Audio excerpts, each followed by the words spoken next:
Hi, first graders. So the first thing I'm going to do, since I haven't shown you yet on one of these videos, is take a peek at our little chicks.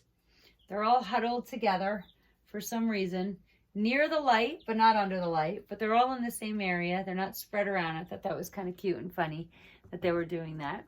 I'm going to take some pictures later, and I'll send them to you of them out of that red light so that you can see them more clearly. And we'll make sure we know who's who. And I'll label them with their names so that you can see who's who, and I'll post this. Okay, they're really cute, and they're really just chirping away over here and having fun. I think they want to learn phonics too. So, for phonics today, we're going to review our suffixes, okay? We've learned a few suffixes. We've learned that S, when you add S or ES at the end of a word, it makes it more than one. Okay, it also changes the verb to plural or singular, which means one or more than one, depending on the subject. We learned ED, that makes a verb have happened already, happened in the past, okay? We learned ING, which means it's happening right now. And we learned LY, which can go at the end of a word to describe how something happens, okay? So let's put some of these on the boards, or on my little board here. So we have ING. We're going to skip S. I think you're pretty familiar with that. ED and LY. Okay, so I can run. Okay, and if I'm doing it now, I am what? Running. Good job. So when you add the ING to a word like running, look what I had to do. I had to double the N, right? Remember that? Okay, so running, swing. If I'm doing it right now, then I am swinging. Okay, right now to you, I am talking. Notice how I didn't double these consonants because there's already two consonants there when I added the ending. Okay? I am teaching. So when something is happening right now, you add the ING to show that it's happening right now. I'm doing it right now. Okay? So ING is right now. If you add some helping verbs before it, we've learned helping verbs a very little bit. You'll learn that more in 2nd and 3rd grade. You can say, I will be running, and then you change it to future, okay? Or you can say, I was running, and that changes it to the past, all right? But when you just say am, like I am running, or I am swinging, I am talking, I am teaching, they're all happening right now. Okay, now I'm going to erase these because I don't have room for my ED words, but you did good. I'm sure you did well with those. We've been doing this for a while. Okay, ED. I am going to call my friend, but if I already did it, then I called my friend. Okay, I talked to her and asked her questions. Okay, so if I already did it, that's when you add the ED. Now look at the difference. Called, talked, and sometimes it says ed. I can't think of a word that says ed right now off the top of my head.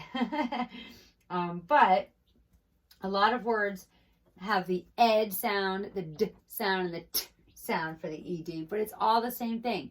It means it already happened. Okay? All right, LY. So I'm going to erase these. LY. If I do something quick, I can say I ran quickly. Okay? Quickly. So we can say QUICKLY. When something is done, this is usually how something is done. So you take a word like quick, which is an adverb which describes something, and you make it ly, then it tells how something happened. I ran quickly, okay? Not all words can have an ly at the end. Some words change the word completely, and they're called irregular, and we haven't learned those yet, so don't even worry about those. But we also have softly. Okay, I spoke softly, which usually is not how Mrs. Bray speaks. Mrs. Bray usually speaks loudly. Okay, so quickly, softly, loudly. These are words that describe how something is done, usually describing a verb, okay, an action. Okay, and if there's any questions on that, let me know.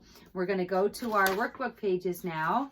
We're going to start on page 299, and we're going to work with suffixes on this page, okay? It says, circle the suffix, underline the consonant or consonants in front of the suffix, circle Mrs. Short or Miss Long for the vowel sound of the base word. Okay, so remember, we added the double P if the vowel was short, okay? If the vowel, it has only one consonant after it or no consonants after it, it's usually long, okay? So let's look at number 1. The word is tripping, and look at the P's, circle those or underline the consonants P, P, okay?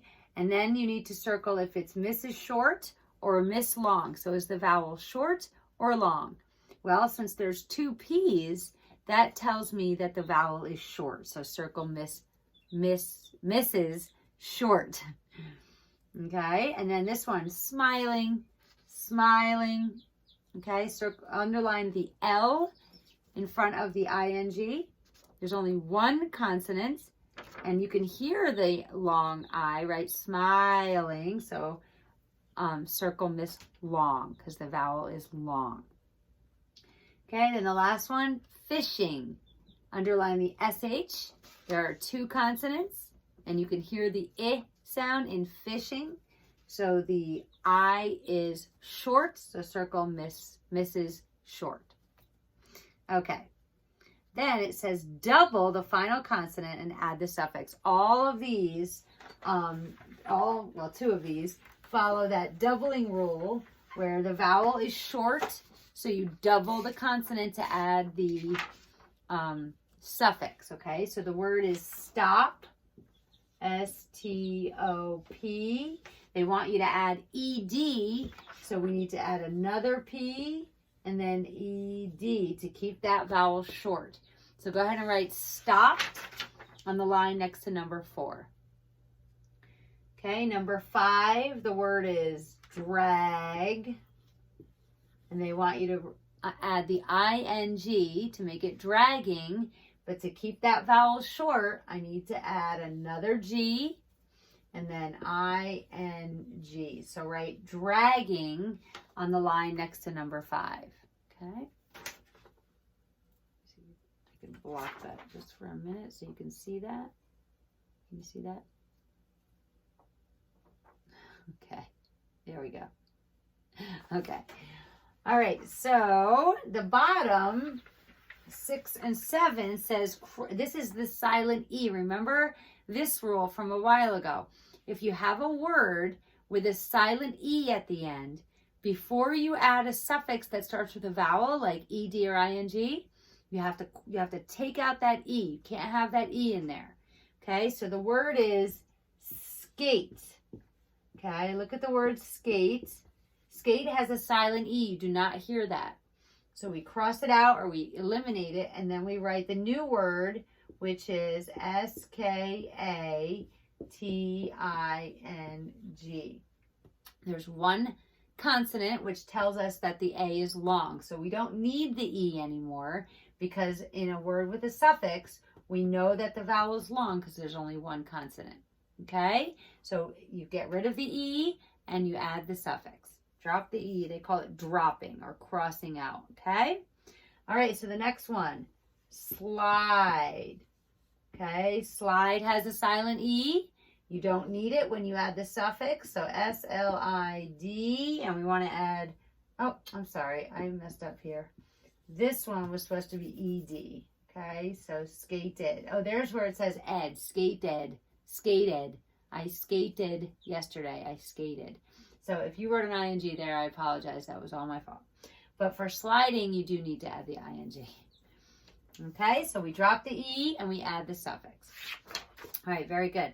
Turn your paper over.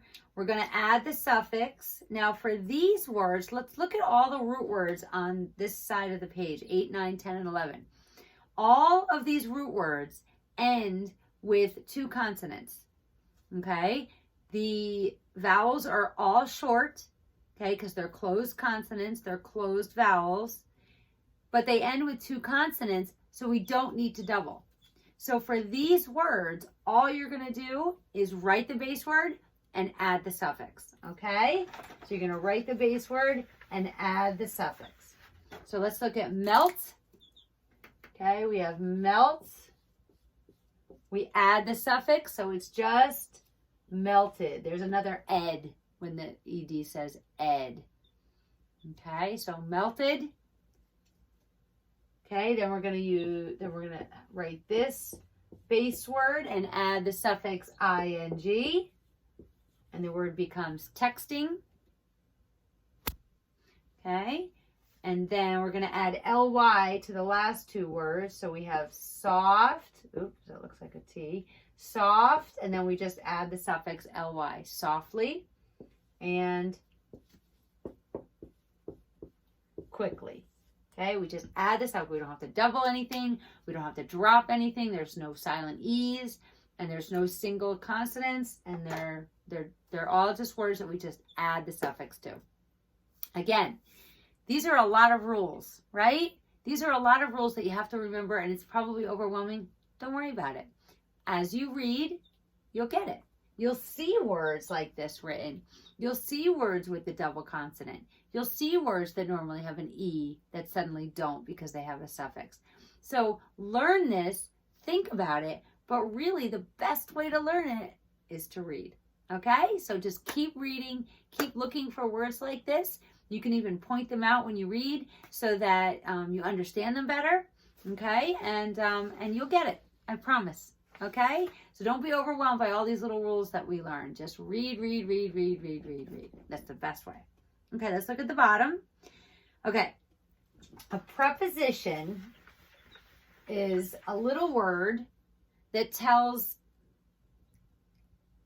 where something is, in a way. Okay? So let's look at the prepositions. There's a big word that describes little words. So the little words that are prepositions are by, in, on, under. Those are in the yellow box. Okay? So they're telling you where something is. Is something by something? Is something on something?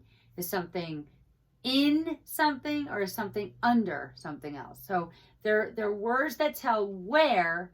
They're little words that tell where, but they need something after it, right? By what? In what? On what? Under what? Okay?